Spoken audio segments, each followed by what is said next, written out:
તમે કોઈ કંપની કે ફેક્ટરીમાં કામ કરો છો, સારું કામ કરો છો તો શું મળે છે? બોનસ મળે છે, પગાર વધારો મળે છે, અને એટલા માટે કેમ કે તમે કંપની માટે સારું કામ કર્યું છે. સરકારો પણ પોતાના મંત્રીઓના કામકાજની સમીક્ષા કરે છે ને તેમને સારું કામ હોય તો પ્રમોશન પણ આપે છે. પણ આપણા દેશમાં ખેડૂત પોતાનો લોહી પરસેવો પાડીને ઉત્પાદન કરે છે તો તેને પ્રમોશન, બોનસ તે બધું મળવું તો જોઈએ, પણ નથી મળતું. કારણ કે એ તો હવે દૂરની વાત થઈ ગઈ છે. ખેડૂતને તેની મહેનતની પૂરી કિંમત પણ નથી મળતી. આજે અમે તમને એવા ખેડૂતોની જ કહાની બતાવીશું જેમના ઉત્પાદનનું મૂલ્ય કોડીનું થઈ ગયું છે, જેમના સપના રગદોળાઈ ગયા છે.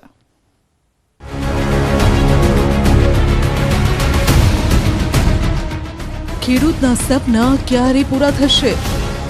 ફોર વ્હીલ લેવાનું વિચાર્યું હતું, ભાવ આવે ને તો. નહીં હવે તો કાંઈ લેવાનું નથી, ભાવ મળે તો લેવાનું હોય ને. ખેડૂતની આશાઓ ક્યારે પૂરી થશે? ખાવાય ન પામતા હોય ને બપોરામાં જમવાનો ટાઈમ ન હોય ને આવું બધું હોય, ત્યારે શું છે કે અમને એમ થાય કે બજારું કંઈક થોડીક આવે એટલે આપણે છોકરાઓને કપડાં સીવડાવી, નવા મકાન બનાવી, આવી બધી આશા લઈને બેઠા હોય. પણ હવે આ 10 કોથરાના રૂપિયા 15,000 થી 18,000 આવ્યા. અને ખેડૂતનો ભાવ ક્યારે ઊંચકાશે? જીરામાં કન્ટિન્યુઅસલી બજાર ઘટી રહી છે. એમાં 240 રૂપિયાનો જે વાયદો NCDX હતો એ ઘટીને અત્યારે 212 રૂપિયાના આજુબાજુ આવી ગયો છે. રાજ્યના 3 અલગ અલગ માર્કેટિંગ યાર્ડની તસવીરો છે. એક માર્કેટિંગ યાર્ડમાં લસણનો ઢગલો છે, બીજા માર્કેટિંગ યાર્ડમાં લાલ મરચાનો ઢગલો છે, ત્રીજા માર્કેટિંગ યાર્ડમાં જીરાનો ઢગલો છે. માર્કેટિંગ યાર્ડમાં ખેડૂત પોતાની ઉપજ વેચવા માટે આવે છે, પણ ભાવ સાંભળીને રોષ ઠાલવે છે. લસણ, લાલ મરચું, જીરું તમને સ્વાદ આપે છે. ખેડૂતને આ લસણ, મરચું, જીરું રડાવી રહ્યું છે. જે લસણ, જે લાલ મરચું, જીરું ખરીદવા માટે તમે વેપારી સાથે ભાવતાલ કરો છો, તે જ ઉપજના ખેડૂતોને કેમ ભાવ નથી મળતા? લાલ મરચાએ ખેડૂતોને કેમ કર્યા લાલચોળ? માર્કેટિંગ યાર્ડમાં લાલ મરચાના પોટલાઓના થપ્પે થપ્પા છે. મરચાની સિઝન આવી ગઈ છે. ખેડૂતોના ખેતરમાં મરચાનો પાક તૈયાર થઈ ગયો છે અને એ જ પાક માર્કેટિંગ યાર્ડ સુધી પહોંચી રહ્યો છે. જો કે જ્યારે ખેડૂતો માર્કેટિંગ યાર્ડ સુધી પહોંચે છે ત્યારે તેમને નિરાશા જ હાથ લાગે છે. ખેડૂતોને આ મરચું હવે તીખું લાગી રહ્યું છે. દેશભરમાં જાણીતું રાજકોટ પંથકનું મરચું આ વખતે ભાવમાં મોડું પડી ગયું છે. ભાવમાં ગત વર્ષ કરતા 40% કડાકો બોલ્યો છે. જે ખેડૂતે આ વખતે સારા ભાવ મળે તો 4 વ્હીલ લેવાના સપના જોયા હતા, તે જ ખેડૂત હવે મજૂરી નીકળે તો પણ ઘણું તેવું કહી રહ્યો છે.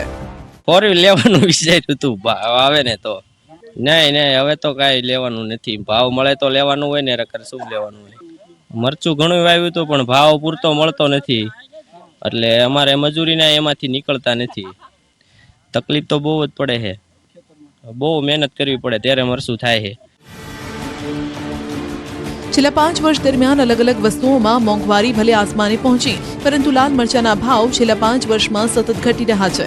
ગત વર્ષ કરતા ભાવમાં 40%નો ઘટાડો નોંધાયો છે. હાલમાં એટલે કે 2025માં 1100 રૂપિયાથી લઈ 2600 સુધી મળી રહ્યા છે ભાવ. 2024માં 1500 થી 3800 સુધી ભાવ મળ્યા.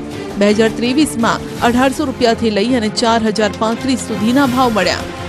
વર્ષ 2022માં 1200 થી લઈ 3480 સુધીના ભાવ મળ્યા. વર્ષ 2021માં 1800 રૂપિયાથી લઈ અને 3200 સુધીના ભાવ મળ્યા હતા. આમ લાલ મરચાનો ભાવ સતત ગગડી રહ્યો છે. મરચાના ભાવ ગયા વર્ષ કરતા ઘણા નીચા છે. ગયા વર્ષે 20 કિલોના હતા 3500 થી 5000 રૂપિયા સુધી. આ વખતે 2000 થી 2200 સુધી છે. ગયા વખતે કરતા તમે 40%નો ઘટાડો કરી શકો. મરચું આપણું રાજકોટથી રાજસ્થાન, MP બધે જાય છે. મહારાષ્ટ્ર અને કર્ણાટક આ વર્ષે બંધ છે, કારણ કે કર્ણાટકનો ક્રોપ પણ ઘણો સારો છે. આંધ્ર કર્ણાટકનો આવક ગઈ સાલ કરતાં અડધી જ છે. ગઈ સાલ આ બધું આખું ગ્રાઉન્ડ ભરેલું રહેતું હતું, આ વખતે રોજે રોજનું જ થાય છે. આ વર્ષે ઘટી રહેલા ભાવ પાછળનું કારણ એવું પણ જાણવા મળી રહ્યું છે કે ગુજરાત ઉપરાંત અન્ય રાજ્યમાં મરચાનું ઉત્પાદન સારું છે, જેના કારણે ગુજરાતનું મરચું અન્ય રાજ્યમાં વેચાઈ નથી રહ્યું, જેથી ખેડૂતોને ભાવ નીચા મળી રહ્યા છે. ખેડૂતોને મરચાના નીચા ભાવ મળતા ગૃહિણીઓને મરચું સસ્તું મળશે કે નહીં તે પણ એક સવાલ છે. ખેડૂતોની હાલત ખરાબ થઈ ગઈ છે. આ મરચું, લાલ મરચું છે તે ખેડૂતો નહીં અત્યારે તીખું લાગી રહ્યું છે, કેમ કે ગયા વર્ષ કરતા જે ભાવ છે તેમાં આશરે 40% જેટલો ઘટાડો આવ્યો છે. ગયા વર્ષે જે ભાવ મળતા હતા તે નીચામાં 1500 રૂપિયા જેટલા મળતા હતા, જે ઉચ્ચમાં 3800 રૂપિયા સુધી મળતા હતા. એ જ ભાવ આ વર્ષે ક્યાંક 1100 રૂપિયા જે છે એ નીચામાં મળી રહ્યા છે, જ્યારે ઊંચામાં 2400 રૂપિયા જેટલા ભાવ મળી રહ્યા છે. એટલે કે કહી શકાય કે જે તનતોડ મહેનત કરીને વાવેલું આ મરચું છે તે ક્યાંક ને ક્યાંક ખેડૂતોને તીખું લાગી રહ્યું છે. તેમના 40% જેટલા ભાવ નીચે આવી રહ્યા છે. કેટલાક ખેડૂતોએ તો આશા રાખી હતી કે આ વખતે સારા ભાવ મળશે તો જે છે ઘરમાં નવી નવી વસ્તુઓ વસાવશું, પરંતુ ક્યાંક તેમનું સપનું છે તે આ નીચા ભાવ મળતા જે એ પાણીમાં ગયું છે, સપનું ચકનાચૂર થઈ ગયું છે. ખેડૂતોમાં ક્યાંક નિરાશા જોવા મળી રહી છે. ખાસ કરીને આ ભાવ નીચા જવા પાછળનું વેપારીઓનું પણ ક્યાંક એવું કહેવું છે કે જે બહારના રાજ્યોમાં કે જે જગ્યાએ મરચું આપણું એક્સપોર્ટ થતું હતું, જે બહારના રાજ્યોમાં વિદેશમાં જતું હતું, એક્સપોર્ટ થતું હતું, આ ઉપરાંત ગુજરાતના અલગ અલગ શહેરો ઉપરાંત દેશના અલગ અલગ રાજ્યોમાં જતું હતું, ત્યાં અત્યારે મરચાની જે છે મબલક આવક થઈ છે, અને એમના કારણે જ આપણા મરચાની જે માંગ ઘટી છે. તો લસણના ભાવમાં પણ મોટો કડાકો. લાલ મરચાના ભાવની જેમ જ લસણના ભાવ લપસતા લસણ પકવતા ખેડૂતો પણ લાલઘૂમ છે. ખેડૂતોને લસણમાં લગાવેલી મહેનત માથે પડી રહી છે. યાર્ડમાં લસણની આવક બમણી થઈ ગઈ છે. લસણના ઢગલા થવા લાગ્યા છે, પરંતુ ખેડૂતોને પૂરતા ભાવ નથી મળી રહ્યા. જે લસણ શાક કે દાળના વઘારમાં વપરાય છે અને તમને ખાવાનો સ્વાદ તે વધારે છે, તે લસણ અત્યારે ખેડૂતોને રાતા પાણીએ રડાવી રહ્યું છે. ભાવમાં અચાનક આવેલ કડાકાને લઈ ખેડૂતો પણ આ કેવી કરામાત છે તે સમજી નથી શકતા. કેમ કે ભીમજીભાઈ લસણ લઈને થોડા દિવસો પહેલા આવ્યા ત્યારે તેમને સારો ભાવ મળ્યો. હવે આ ભાવ ઘટાડાએ તેમના સપનાઓ ચકનાચૂર કરી નાખ્યા. આની પહેલા જ્યારે 2-3 મહિના પહેલા લસણ 10 કોથળા લઈને આવ્યા હતા ને, તે 1.5 લાખ આવ્યા હતા. કેમ ખબર પડે આમાં કેની કરામત છે ને શું છે એ કઈ આપણને તો જાણવા મળતું નથી. અમારે તો શું ખેડૂતને તો આંધ્રા હોય કે ભાઈ હવે આનો પીરિયડ પૂરો થવા માંડ્યો તો આપણે હવે વેચી નખાય, એમ રખાય નહીં એમ. મહેનત તો આમાં તમારે મહેનત તો ભરપૂર મહેનત કરવી પડે. લસણમાં જ્યારે ઉપાડી ત્યારે છોકરાઓને એક થપ્પડ મારતા હોય, છોકરા તડકાને એમનામ હોય ને ખાવાય ન પામતા હોય ને બપોરામાં જમવાનો ટાઈમ ન હોય ને આવું બધું હોય, ત્યારે શું છે કે અમને એમ થાય બજારું કંઈક થોડીક આવે એટલે આપણે છોકરાઓને કપડાં સીવડાવી, નવા મકાન બનાવી, આવી બધી આઈસા લઈને બેઠા હોય. પણ હવે આ 10 કોથળાના રૂપિયા 15,000 થી 18,000 આવ્યા, અને 3-4 મહિના પહેલા લસણ લઈને અમે આવ્યા હતા ને 10 કોથળા લસણ હતું ને ત્યારે 1,40,000 રૂપિયા આવ્યા હતા. રાજકોટમાં લસણના ભાવ તળિયે જતા ખેડૂતોમાં નિરાશા છે. ગયા વર્ષે 5,000 રૂપિયા પ્રતિ મણના ભાવ હતા, જે આ વર્ષે 700 થી 1200 જેટલો ભાવ છે. લસણ પકવતા ખેડૂતને 5 મહિના જેટલો સમય લાગે છે. 1 વીઘામાં બિયારણનો ખર્ચ 30,000 રૂપિયા જેટલો થતો હોય છે. જંતુનાશક દવા તેમજ બિયારણ સહિતના મોટા ખર્ચા લાગે છે. ખેડૂતને હવે ટોટલ નુકસાની જ નુકસાની છે. 36,000 નો વીઘો અમને ખાલી બિયારણનો પડે, પછી ખાતર ને દવા ને બધું અલગ, એટલે તમારે 50,000 નો વીઘો પડે અને વીઘે 50 મણ લહણ નીકળે. 50 મણ નીકળે એટલે અત્યારે એમ માનો ને 700 રૂપિયા ભાવ છે, બરોબર? તો એમ માનો કે 500 થી 700-1200 રૂપિયા સુધીના ભાવ છે, એટલે એમ માનો ને એટલે 30-32,000 નો વીઘો થાય તો અમારે 18,000-20,000 રૂપિયા તો વીઘે ઘરના ભોગવવા પડે, મજૂરી તો પાછી અલગ. આ ભાવ ઘટાડા પાછળ કેટલાક ખેડૂતો ચાઇનાના નકલી લસણને પણ જવાબદાર ઠેરવી રહ્યા છે. લસણમાં ભાવ અનસર થઈ ગયા હોવ, કારણ કે માલ બહુ આવે પડ્યો અને ચાઇનાનું લસણ આવ્યું ને એ નડી ગયું છે બહુ. ચાઇનાનું લસણ ઇન્ડિયામાં બહુ વેચાણું, એના લીધે ભાવ તૂટી ગયા. અમારા વીઘે 50,000 નો ખર્ચો થાય અત્યારે, ખાલી બિયારણ ને દવાના ને એના જ ખાલી. અત્યારે તૂટે પૈસા, અડધા જ પૈસા આવે. અત્યારે 20-25,000-30,000 રૂપિયા આવે ખાલી વીઘે આવા ભાવમાં. જીરાનો ભાવ કેમ હવે નથી મળતો? ગુજરાતમાં એક સમયે 1 મણ જીરાનો ભાવ આસમાને હતો, એટલે કે સરેરાશ 10,000ની આસપાસ ખેડૂતને ભાવ મળતો. જો કે એ પછીના ગાળામાં પહેલા જેવો ભાવ નથી. દેશમાં સૌથી વધુ જીરું ઉત્પાદન કરવામાં ગુજરાત મોખરે છે. વર્ષ 2022-23માં જીરાનો ભાવ 1 મણનો 13,000 રૂપિયા સુધી પહોંચ્યો હતો, જે ભાવને લઈને ખેડૂત ખુશખુશાલ થઈ ગયો હતો. જો કે હાલના સમયમાં જીરાનો ભાવ 4,400ની આસપાસ છે. ઊંઝા માર્કેટિંગ યાર્ડમાં છેલ્લા 10 દિવસમાં જીરાના મણે 300 રૂપિયાનો ઘટાડો છે. છેલ્લા 15 દિવસથી જીરામાં કન્ટિન્યુઅસલી બજાર ઘટી રહી છે. એમાં 240 રૂપિયાનો જે વાયદો NCDX હતો એ ઘટીને અત્યારે 212 રૂપિયાના આજુબાજુ આવી ગયો છે. એના કારણ એ છે કે આ વખતે પાક પાણીની જે અત્યારે વેધર કન્ડિશન છે ખૂબ સારી છે. એ વેધર કન્ડિશનને જોઈ અને પાક પણ સારો દેખાય છે. ખેડૂતોએ સારું એવી એરિયામાં સોઈંગ કર્યું છે, અને જ્યારે પાક સારો દેખાતો એટલે ખેડૂત વેચવાલ બન્યો છે અત્યારે. અને ડિમાન્ડ થોડી ઊભી રહી રોકાઈ ગઈ છે, એના લીધે બજાર થોડી ઘટતી દેખાય છે. જીરાનું આ વખતે સારું ઉત્પાદન થયું છે. જીરાની નિકાસ પણ મોટા પ્રમાણમાં છે. ચીનમાં મોટા પ્રમાણમાં જીરાની નિકાસ થાય છે, પરંતુ હાલ ત્યાં 10 દિવસથી ડિમાન્ડમાં બ્રેક છે. ઉત્પાદન અને નિકાસના પરિબળોને લઈ જીરાના ભાવમાં હજુ પણ કડાકો બોલે તેવી સંભાવના છે.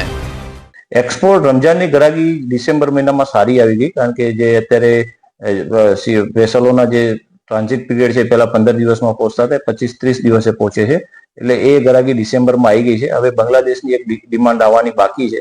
બાકી જનરલી અત્યારે ચાઇના રજા ઉપર છે, છેલ્લા 10 દિવસથી ચાઇના રજા ઉપર છે, એટલે હાલ આજની તારીખમાં એક્સપોર્ટની ગ્રાહકી ખૂબ ઓછી કહેવાય. આગામી દિવસોમાં બજાર આ લેવલે રોકાઈ જશે.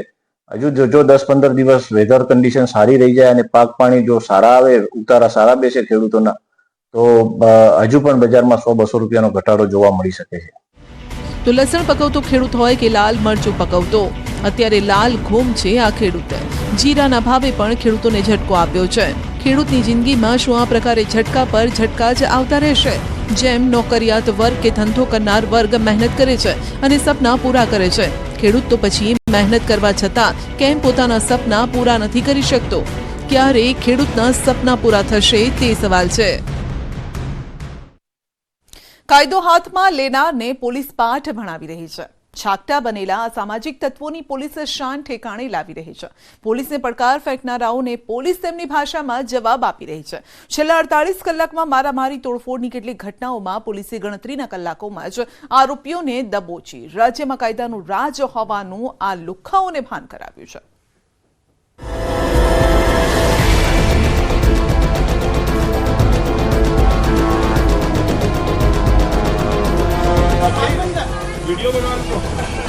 નજીવા ઝઘડામાં બાઇકને સળગાવી,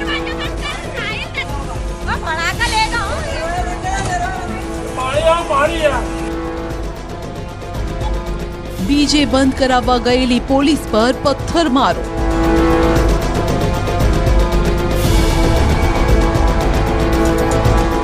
બે બુટલેગરો વચ્ચે ખેલાયો ખૂની ખેલ.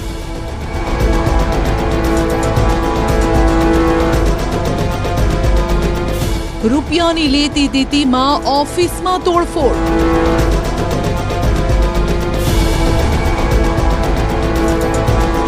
ટ્રેન પર ચડી યુવકનો હંગામો,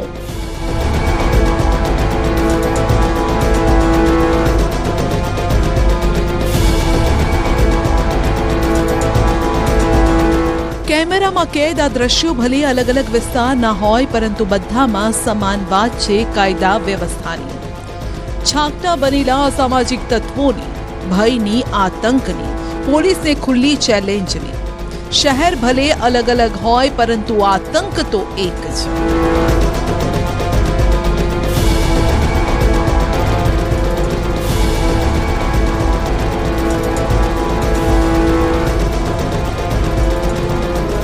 પોલીસના ધાડે ધાડા રસ્તા પર ઉતર્યા છે, કેમ કે છાકટા બનેલા કેટલાક તત્વોએ પોલીસ પર પથ્થરમારો કર્યો. પોલીસને પણ ન ગાંઠી. પોલીસની કસ્ટડીમાં ઉભેલા આ એ લોકો છે જેમણે પોલીસ પર પથ્થરમારો કર્યો હતો ને હવે પોલીસ તેમની શાન ઠેકાણે લાવી રહી છે. અમદાવાદના ગુલબાઈ ટેકરા વિસ્તારમાં મોડી રાત્રે પોલીસ ડીજે બંધ કરાવવા પહોંચી. કેટલાક લોકોએ પોલીસ કર્મચારીઓ સાથે બોલાચાલી કરી. પોલીસને પણ કોઈ મચક ન આપી. અમદાવાદના ગુલબાઈ ટેકરા વિસ્તારમાં મોડી રાત્રે હુમલો કરવામાં આવ્યો, પોલીસ પર હુમલો કરવામાં આવ્યો, અને કારણ માત્ર એ હતું કે અહીં ચાલી રહેલા એક લગ્ન પ્રસંગમાં ડીજે વાગતું હતું અને તે બાબતે પોલીસને મેસેજ મળતા જ આ ડીજે બંધ કરાવવા પહોંચી હતી. જોકે જોતજોતામાં કેટલાક અજાણ્યા શખ્સો જે છે તેમના દ્વારા પોલીસ ઉપર હુમલો કરવામાં આવ્યો અને પથ્થરમારો કરવામાં આવ્યો. આ દ્રશ્યો આપ જોઈ શકો છો. ગુલબાઈ ટેકરા 4 રસ્તા પાસેના વિસ્તારના વિઝ્યુઅલ છે કે જ્યાં મોડી રાતે આ પ્રકારનો પથ્થરમારો કરવામાં આવ્યો. ઘટનાનો મેસેજ મળતા તો પોલીસ કર્મચારીઓ યુનિફોર્મમાં હતા, પીસીઆર વાનમાં હતા અને છતાં પણ આ લોકોને જાણે ખાખીનો કોઈ ડર ન હોય તેમ પોલીસ કર્મચારીઓ પર જ પથ્થરમારો કરી દીધો. પથ્થરમારાની આ ઘટના બાદ પોલીસ એક્શનમાં આવીને સીસીટીવી ફૂટેજના આધારે પોલીસે ગણતરીના કલાકોમાં આરોપીને ઝડપી લીધા.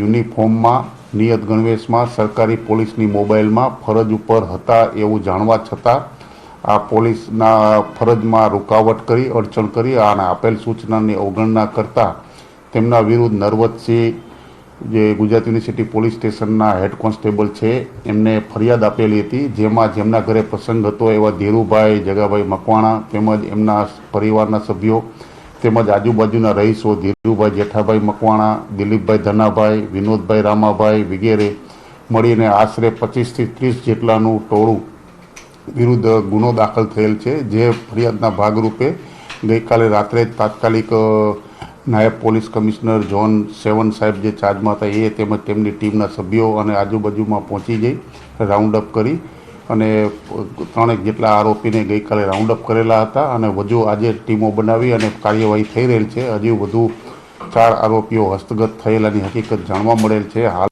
ઠંડીમાં પણ લોકોના મગજ તપી જાય છે, માથે એવી ગરમી ચડી જાય છે કે કાયદો હાથમાં લઈ લે છે. પોલીસે ઝડપેલા આ આરોપીઓની આવી જ કહાની છે. અમદાવાદના બાપુનગરમાં સુંદરમ વિસ્તારમાં ગાયત્રી એપાર્ટમેન્ટમાં વાહનો પાર્ક કરવા મામલે માથાકૂટ થઈ, જેની અદાવતમાં શખ્સોએ 2 બાઇકમાં આગચંપી કરી.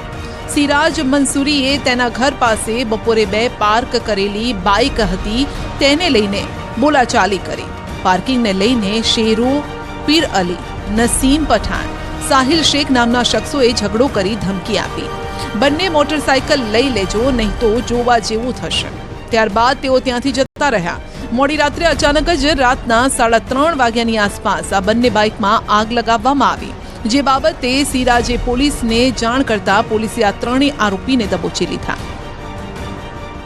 બાપનગર પોલીસ સ્ટેશન વિસ્તારમાં સુંદરમ નગર પાસે ગાયત્રી એપાર્ટમેન્ટ આવેલા છે. ત્યાં આગળ જે ફરિયાદી છે સિરાજભાઈ, તેઓની ગઈકાલે એમના જ પડોશમાં રહેતા અને ભારવત સાથે બાઇક મૂકવા બાબતે બોલાચાલી થયેલી હતી, જે બાબતનો ખાર રાખીને ગઈકાલે રાત્રે 3 વાગ્યાની આસપાસ જે 3 આરોપી છે શેરુભાઈ, સાહિદ અલી અને નસીમ અબ્દુલ, તે લોકોએ આ બાબતની બોલાચાલી થઈ હતી એનો ખાર રાખીને ગઈકાલે રાત્રે 3 વાગે એ લોકોના જે 2 બાઇક છે બાઇક સળગાવી દીધેલા હતા. ત્યારબાદ જે સિરાજભાઈ છે એમની ફરિયાદ લેવામાં આવેલી છે અને જે 3 આરોપી છે 3 આરોપીને હસ્તગત કરવામાં આવ્યા છે. લોકોની અટક કરવાની કાર્યવાહી ચાલુ છે. વડોદરામાં પણ 2 બુટલેગરોનું ઢીશુમ ઢીશુમ, ગળદાપાટુનો એક બીજા પર વાર. 2 બુટલેગરો વચ્ચેની જૂની અદાવત લોહિયાળ સ્વરૂપ ધારણ કરી રહી છે. વાત ખાલી હાથાપાઈ સુધી ન અટકી. એક બુટલેગરે છરીથી વાર કર્યો. મારામારીમાં જતીન રાઠવાએ હરિઓમ રાજપૂત પર ઉપરા છાપરી છરીના ઘા ઝીંકી દીધા. હરિઓમ રાજપૂતને પેટ ગળાના ભાગે છરીના ઘા વાગતા હરિઓમ રાજપૂત ત્યાં જ ઢળી પડ્યો. મકરપુરા પોલીસ સ્ટેશનમાં બુટલેગર હરિઓમ રાજપૂત વિરુદ્ધ પ્રોહિબિશનનો ગુનો દાખલ કરાયો. આ ગુનાની અદાવતમાં બુટલેગરે જતીન રાઠવા અને હરિઓમ રાજપૂત વચ્ચે ખૂની ખીલ ખીલાયો. ઈજાગ્રસ્ત હરિઓમ રાજપૂતને હોસ્પિટલ સારવાર માટે ખસેડાયો, જ્યાં તેની સ્થિતિ નાજુક છે. ઘટનાના પગલે ઘટના સ્થળે પોલીસના ધાડે ધાડા ઉતારી દેવાયા. હવે જરા ધ્યાનથી જુઓ આ વિડીયો. 3 શખ્સ ઓફિસમાં ઘૂસે છે ને પછી દંડા વડે શરૂ કરી દે છે તોડફોડ. મોરબીમાં સેવા એક સંપત્તિ સંસ્થાની ઓફિસમાં તોડફોડના સીસીટીવી છે. હાથમાંથી બોટલ કાચ પર ફેંકી કુંડાઓ તોડી નાખ્યા. ઓફિસના ફર્નિચરને નુકસાન પહોંચાડ્યું. જતા જતા કાચના દરવાજાનો પણ કચ્ચરખાણ વળી ગયો. આતંક મચાવનારા આરોપીઓની હિંમત તો જુઓ. તોડફોડ બાદ વિડીયો વાયરલ કરી ચોંકાવનારું નિવેદન પણ આપ્યું. તોડફોડ કરનારે ખુદ કહ્યું કે સટ્ટાના ભાગીદાર હતા, તેના નાણાં અને બાયોડીઝલનું વેચાણ કરતા હતા, તેના નાણાં બાકી હોવાથી તોડફોડ કરી. આ સાથે તેમણે દારૂ અંગે પણ ગોળ ગોળ રટણ કર્યું.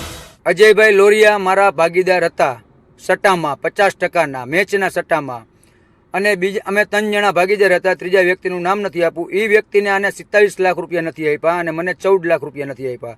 અને બીજું રહ્યું બાયોડીઝલ 2 નંબર સામખિયારી ડેલો રાખી અને 2 નંબરનો આપણે બાયોડીઝલ વેચતા, એનો પણ હું ભાગીદાર હતો. તમે એમાંય કાંઈ અમને કાંઈ આપ્યું નથી અજયભાઈ, બરોબર છે? સુરત રેલવે સ્ટેશન પરના આ દ્રશ્યો છે. ટ્રેનના એન્જિન પર એક યુવક ચઢ્યો છે અને પ્લેટફોર્મ પરથી લોકો બૂમાબૂમ કરે છે. એન્જિન પર બેસેલો આ યુવક આ લોકોને કંઈ કહી રહ્યો છે. રેલવે સ્ટેશનના પ્લેટફોર્મ નંબર 4 પર બાંદ્રા એક્સપ્રેસ ટ્રેન આવીને ઊભી હતી. દરમિયાન એક યુવક એન્જિનની ઉપર ચડી ગયો. યુવક ટ્રેનના એન્જિન પર બેસીને હાથ જોડતો હતો અને ઇશારાઓ કરી રહ્યો હતો. લોકો તેને સમજાવીને નીચે ઉતારવાનો પ્રયાસ કરે છે, પરંતુ તે ન ઉતર્યો. આ અંગેની જાણ થતાં આરપીએફના જવાનો પણ દોડી આવ્યા. રેલવે પોલીસના જવાનોએ યુવકને સમજાવીને નીચે ઉતારવાનો પ્રયાસ કર્યો, પરંતુ યુવક તો હઠ પકડીને બેઠો હતો કે નહીં જ ઉતરું. રેલવે પોલીસ કે અન્ય લોકો તેની પાસે જવાનો પ્રયાસ કરતા તો યુવક ખુલ્લો વીજ વાયર પકડવાની ધમકી આપતો. લગભગ 40 મિનિટ સુધી આ યુવકે ડ્રામા ચલાવ્યો. આરપીએફ જવાનો અને લોકો યુવક સુધી પહોંચતા જ યુવકે ઇલેક્ટ્રિક વાયર પકડવાનો પ્રયાસ કર્યો. જોકે વીજ સપ્લાય બંધ હોવાથી યુવકને કંઈ થયું ન હતું. યુવકે હંગામો કરતા 7 ટ્રેન મોડી પડી, જેના કારણે મુસાફરોને પણ હાલાકીનો સામનો કરવો પડ્યો. આરપીએફ જવાનો હોવા છતાં પણ આ યુવક ટ્રેન સુધી કઈ રીતે પહોંચ્યો તે તપાસનો વિષય છે. અમદાવાદના દરિયાપુરમાં આવેલી લોખંડવાલા હોસ્પિટલમાં ડોક્ટર પર દર્દી અને તેના સગાએ છરી વડે હુમલો કર્યો, જેના આ સીસીટીવી છે.